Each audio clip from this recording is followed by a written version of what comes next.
মারাঠা সাম্রাজ্য। শাহজি ভোঁসলে একটি ছোট অঞ্চলের জায়গিরদার ছিলেন। শাহজি ভোঁসলে আহমদনগরের সুলতানের অধীনে একটি ছোট জায়গিরদার ছিলেন।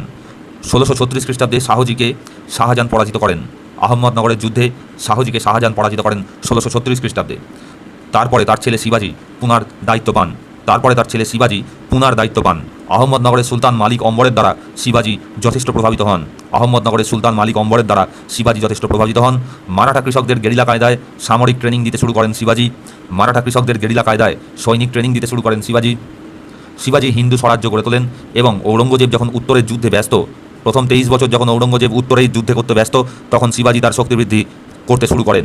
শিবাজি সর্বপ্রথম পাহাড়ি ঘেরা দুর্গ তোরনার দুর্গ দখল করেন। এটি ছিল বিজাপুরের দুর্গ। 1646 সালে শিবাজি সর্বপ্রথম তোরনার দুর্গ দখল করেন। 1648 খ্রিস্টাব্দে শিবাজি অপরাজেয় দুর্গ পুরন্দরের দুর্গ দখল করেন এবং চন্দ্র রাওকে হত্যা করেন। 1648 খ্রিস্টাব্দে শিবাজি অপরাজেয় দুর্গ পুরন্দরের দুর্গকে দখল করেন এবং চন্দ্র রাওকে হত্যা করেন। 1657 খ্রিস্টাব্দে শিবাজি প্রথমবার মুঘলদের সঙ্গে সংঘর্ষে অবতীর্ণ হন। শিবাজি দক্ষিণ ভারতে শক্তি বৃদ্ধি করেন। ঔরঙ্গজেবের অনুপস্থিতিতে উত্তরে কোঙ্কণ উপকূল দখল করেন এবং থানে এবং কোলাবা জেলা দখল করেন। 1657 খ্রিস্টাব্দে শিবাজি প্রথমবার মুঘলদের সঙ্গে সংঘর্ষে অবতীর্ণ হন। শিবাজি সর্বপ্রথম দক্ষিণ ভারতে শক্তি বৃদ্ধি করেন। ঔরঙ্গজেবের অনুপস্থিতিতে উত্তরে কোঙ্কণ উপকূল দখল করেন এবং থানে ও কোলাবা জেলা দখল করেন। আফজল খান হত্যা। বিজাপুরের সুলতান আফজল খানকে প্রেরণ করেন শিবাজির সাথে যুদ্ধ করার জন্য। শিবাজি সম্মুখ যুদ্ধে লড়াই না করে জাভলির অরণ্যে প্রবেশ করেন। শিবাজি ওই আফজল খানের সঙ্গে কখনোই যুদ্ধ করতে চাননি। আফজল খান কৃষ্ণজি ভাস্করকে পাঠান শিবাজির কাছে এবং শিবাজিকে তিনি প্রতাপগড়ের ক্যাম্পে দেখা করার পরামর্শ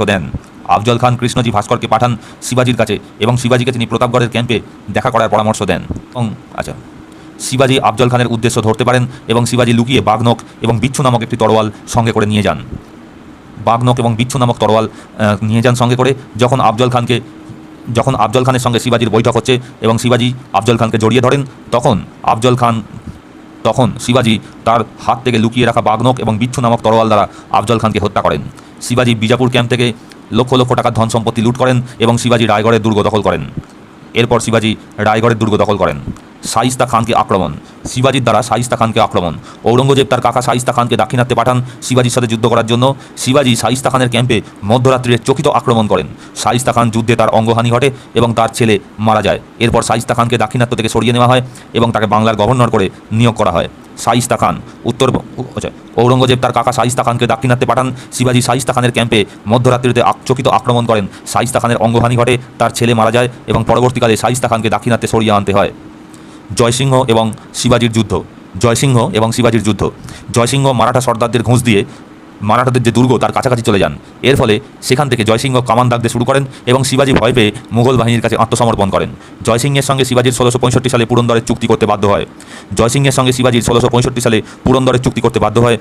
চুক্তির শর্ত ছিল শিবাজি 23টি দুর্গ মুঘলদের দিয়ে দেন।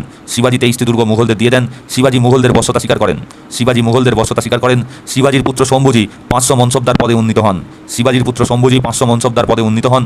শিবাজি মুঘলদের সমর্থনে বিজাপুরের বিরুদ্ধে লড়াই করতে সম্মত হন।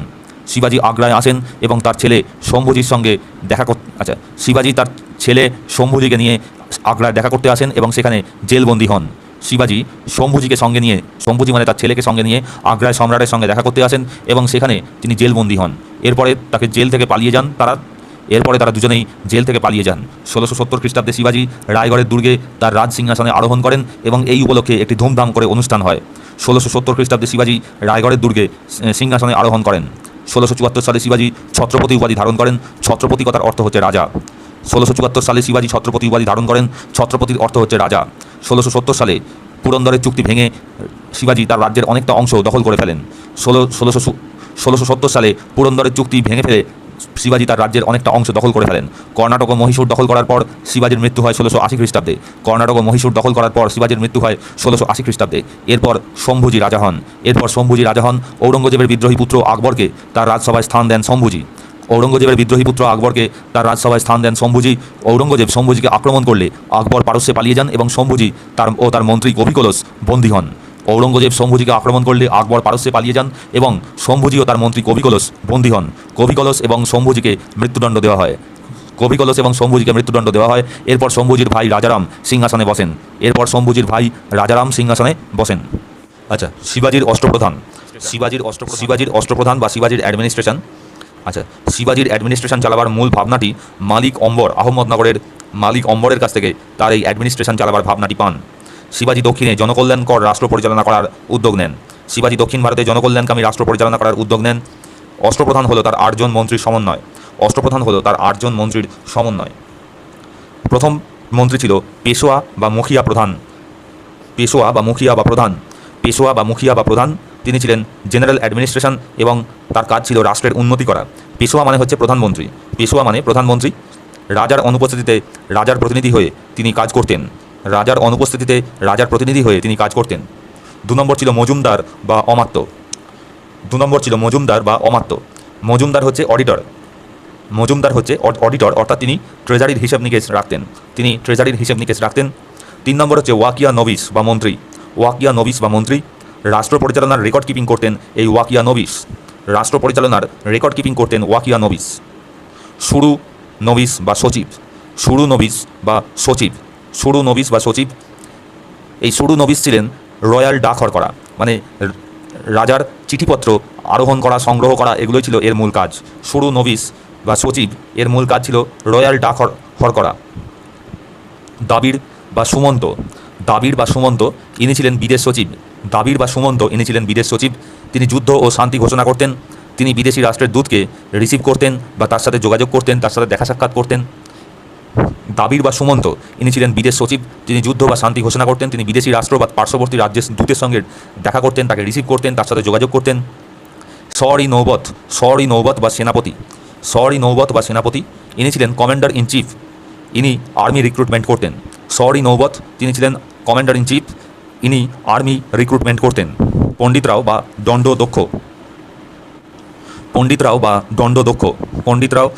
দণ্ডদক্ষ তিনি ছিলেন ধর্মীয় প্রধান।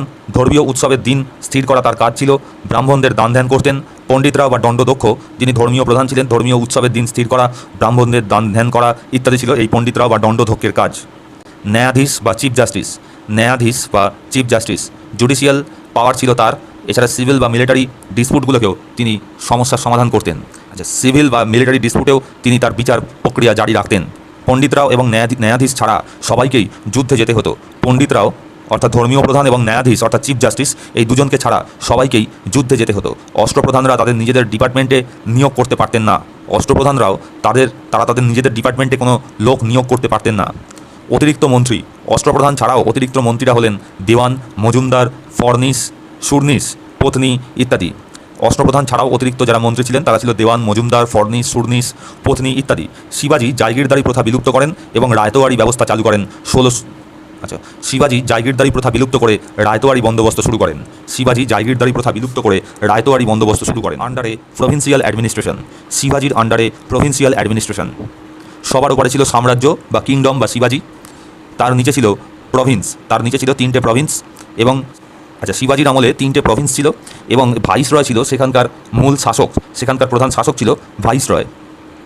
এর নিচে ছিল পরগনা, প্রভিন্সের নিচে ছিল পরগনা হচ্ছে ডিস্ট্রিক্ট লেভেলের শাসন অ্যাডমিনিস্ট্রেশন। এখানকার পরগনা বা তরফ এগুলো হচ্ছে ডিস্ট্রিক্ট লেভেল অ্যাডমিনিস্ট্রেশন। এখানকার মূল কর্মকর্তা হচ্ছে মামলতদার, হাবিলদার, কারকুন। এখানকার মূল কর্মকর্তা ছিল মামলতদার, হাবিলদার, কারকুন এরা।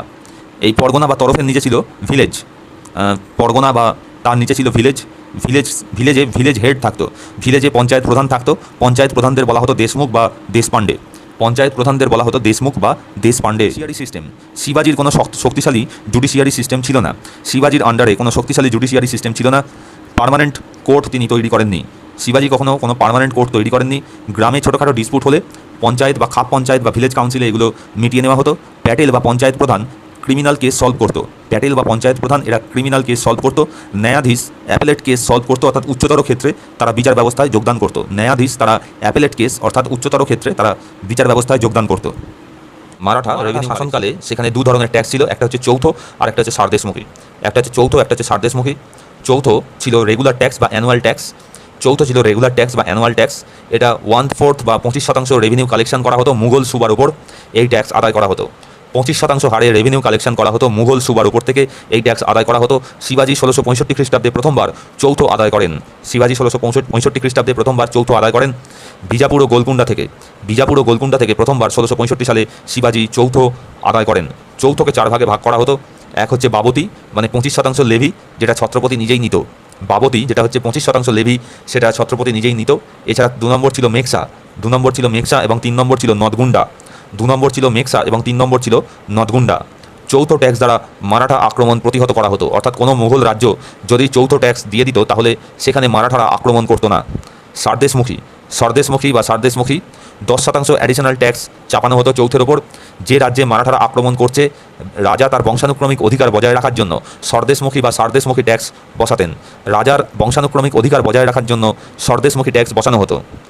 যে রাজ্যে মারাঠারা আক্রমণ করেছে সেখানে রাজার বংশানুক্রমিক অধিকার বজায় রাখার জন্য সরদেশমুখী ট্যাক্স বসানো হতো। অর্থাৎ রাজা তার ছেলে এইভাবে বংশানুক্রমিকভাবে তারা যে সেখানে রাজত্ব করবেন তার জন্য মারাঠাদের সরদেশমুখী ট্যাক্স প্রতি বছরে পাঠাতে হতো। সেটা 10% হারে অ্যাডিশনাল ট্যাক্স চাপানো হতো। মুঘল সুবার ওপর এগুলি বসানো হতো। এগুলির কোনোটাই শিবাজি তৈরি করেননি। দক্ষিণ ভারতে আগে থেকেই এই ট্যাক্স প্রচলিত ছিল।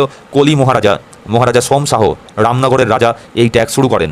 কলি মহারাজা সোম শাহ তিনি রামনগরের মহারাজা, তিনি এই ট্যাক্স শুরু করেন। মুঘলদের সৈন্যবাহিনী, মুঘলদের দুই ধরনের বাহিনী ছিল। এক হচ্ছে পাগা আর দুই হচ্ছে পাগা বা বর্গি। মুঘলদের 2 ধরনের বাহিনী ছিল। এক হচ্ছে পাগা বা বর্গি। একজন হাবিলদারের নিয়ন্ত্রণে বর্গি বাহিনী রাখা হতো। এর সর্বোচ্চ পদে ছিল সরাই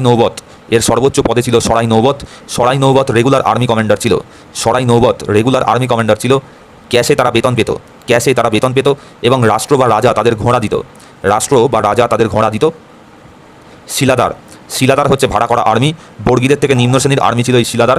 এরা অনিয়মিত আর্মি ছিল। যুদ্ধের সময় শুধুমাত্র এদের কাজে লাগানো হতো। শিলাদাররা ছিল ভাড়া করা আর্মি। এরা বর্গীদের থেকে নিম্নমানের আর্মি ছিল এবং অনিয়মিত আর্মি ছিল। এরা শুধুমাত্র যুদ্ধের সময় এদেরকে কাজে লাগানো হতো। শিবাজির ধর্মীয় সমস্ত ধর্মকেই তিনি সম্মান করতেন। সমস্ত ধর্মের মধ্যেই সাম্য প্রতিষ্ঠা করতে চেয়েছিলেন। শিবাজি গোঁড়া হিন্দু হলেও সমস্ত ধর্মকেই তিনি সম্মান করতেন এবং সমস্ত ধর্মের মধ্যেই তিনি সাম্য প্রতিষ্ঠা করার চেষ্টা করেন। মন্দির প্রতিষ্ঠার জন্য তিনি টাকা দিতেন এবং মুসলিম সফি সন্তদের আশ্রম বা দরগা তৈরি করার জন্য তিনি টাকা দিতেন। মন্দির প্রতিষ্ঠার জন্য যেমন শিবাজি টাকা দিতেন, ঠিক সেই রকম মুসলিম সুফি সন্তদের আশ্রম বা দরগা তৈরি করার জন্য তিনি টাকা দিতেন। মুঘল সুবা লুট করার সময় কোরআন উদ্ধার করা হলেও কোরআনগুলি মুসলিম সৈন্যদের মধ্যে বিলি করে দেওয়া হতো। কখনও কোরআন পড়াবার নির্দেশ ছিল না।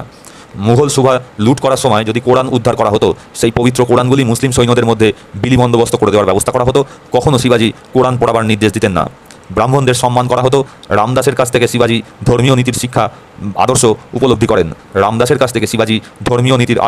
উপলব্ধি করেন। শিবাজির অ্যাডমিনিস্ট্রেশনে কিছু ডিফেক্ট ছিল। এক হচ্ছে মূলত বংশগত টাইটেল শিবাজির অ্যাডমিনিস্ট্রেশনে ছিল। বংশগত টাইটেল জায়গিরদারি প্রথার পরিবর্তে রায়তোয়ারি বন্দোবস্ত করা হয়েছিল। জায়গিরদারি প্রথার পরিবর্তে শিবাজি রায়তোয়ারি বন্দোবস্ত চালু করেছিলেন। মিলিটারি পোস্টের মাথায় বসানো হতো একজন নন মিলিটারি বা পেশোয়াকে। মিলিটারি পোস্টের মাথায় বসানো হতো একজন নন মিলিটারি অফিসিয়ালকে, যাকে বলা হতো পেশোয়া। সমাজে সমান অধিকার ছিল। সমাজে সমস্ত মানুষের মধ্যে সমান অধিকার ছিল। শিবাজির অ্যাডমিনিস্ট্রেশনে যে খামতিগুলো ছিল সেগুলো ছিল: 1, অষ্টপ্রধানদের মধ্যে 6 জনই ছিল মিলিটারি ব্যক্তি। শিবাজির অষ্টপ্রধানের মধ্যে 6 জনই ছিল মিলিটারি ব্যক্তি।